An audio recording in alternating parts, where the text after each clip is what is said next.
एक जंगल में एक बरगद का पेड़ था।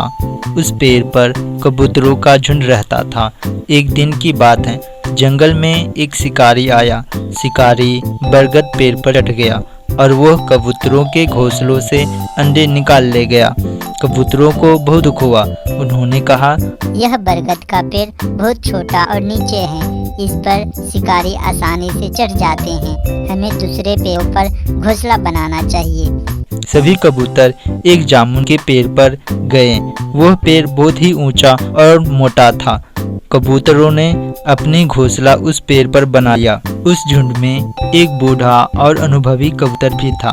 घोंसला बनाने के बाद वो पेड़ के बारे में जानकारी खोज रहा था। तभी उसने देखा कि पेड़ की जड़ में कुछ जंगली झाड़ियां उग रही हैं और वे पेड़ पर चढ़ रही हैं।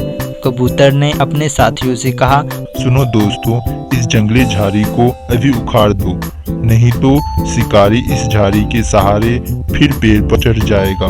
सब कबूतर घोंसला बनाकर आराम कर रहे थे। उन्होंने अपने बुजुर्ग कबूतर की बातों को अनसुनी कर दी। कुछ दिन बाद एक शिकारी आया। उसने जामुन के पेड़ पर कबूतरों का घोंसला देखा। पेड़ बहुत ऊंचा था, इतनी ऊंचाई पर चढ़ पाना मुश्किल था।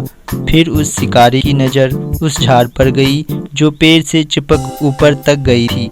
शिकारी उस झाड़ी के सहारे पेड़ पर चढ़ गया और फिर उसने कबूतरों के अंडे निकाल लिए।